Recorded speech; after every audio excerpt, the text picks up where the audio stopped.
साधु संगत जी बड़े प्यार और सत्कार से कहिए। धन निरंकार जी, सतगुरु माता सुदीक्षा शविंदर हरदेव जी महाराज की जय। निरंकारी राज माता गुरु बचन अवतार की जय। सत्संग जी, भगवान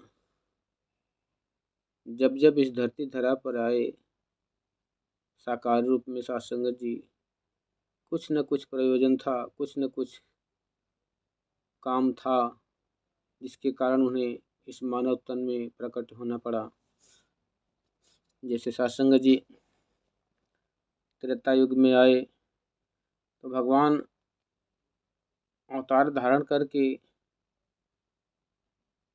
सभी संत महापुरुषों को, जो रावण की त्राही त्राही से परेशान थे, यज्ञ हवन यज्ञ नहीं कर पाते थे, पूजा पाठ नहीं कर पाते थे, तो सभी राक्षसों ने मिलकर पूजा को एकदम बिल्कुल ही भंग कर दिया था।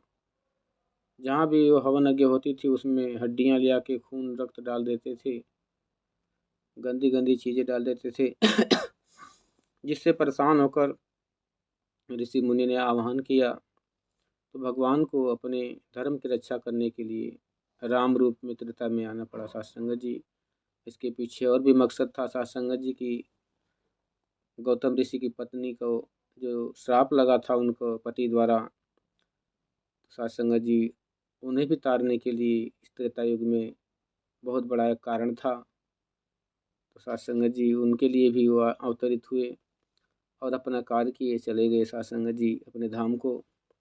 ऐसे ही भगवान श्री कृष्ण जी जब आए तो उस समय कंस का अत्याचार चरम सीमा पर था। सत्संग जी, जिसने पांडवों की सारी संपत्ति पर अपना अधिकार जमा लिया था और कहता था कि मैं बिना लड़ाई किए सुई के नोक के बराबर भी जमीन नहीं दूंगा। भगवान तुरंत किसी को वार नहीं करते हैं। त्रेता में आए, उन्होंने अंगद जी को संदेशा भेजा कि हो सकता है समझ जाएं, मान जाएं। जबकि वेद शास्त्र का ज्ञाता रावण, कहते हैं कि ज्ञान वेद शास्त्र को पढ़ना चाहिए, अच्छी बात है, लेकिन पढ़ने से अगर शिष्टता आ जाता तो रावण को भी जरूर आ जाता, जिसने अपने खानदान को भी पूरा झोंक दिया।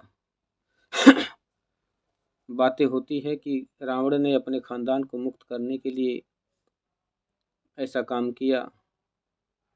तो जहाँ तक मेरा अनुभव है, अपने हृदय से मेरी सोच है कि अगर जैसे भगवान के चरणों में विभीषण ने समर्पण कर दिया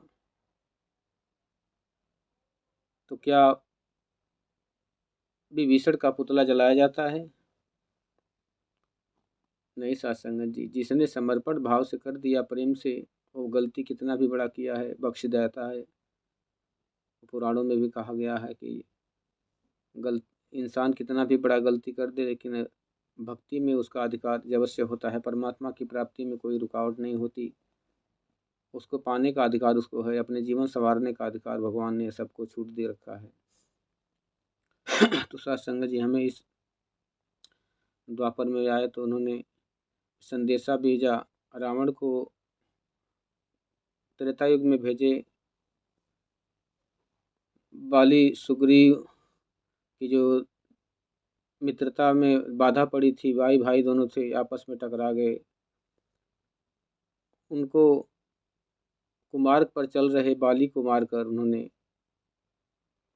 सुग्रीव को उनका राज्य और स्त्री वापस दिलाया। सत्संग जी, ऐसे ही सत्संग जी द्वापर में उन्होंने भगवान श्री कृष्ण के रूप में आके पांडवों के साथ में रहकर उनकी साम्राज्य को वापस किया। तो सत्संग जी, जब जब भी भगवान आते हैं कोई रीजन होता है, लेकिन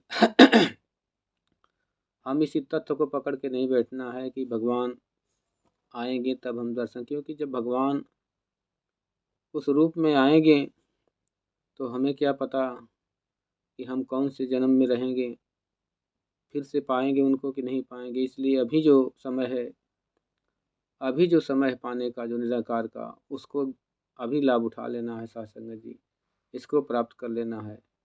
इससे हम सारे कष्टों से भी बच जाते हैं, सांसारिक दुखों से भी बच जाते हैं और परलोक के बंधन से भी छूट जाते हैं। सत्संग जी, तो ऐसे प्रभु परमात्मा को पाने की जरूर कृपा करिए, अपने जीवन को धन्य करिए। प्यार से कहिए धन्य निरंकार।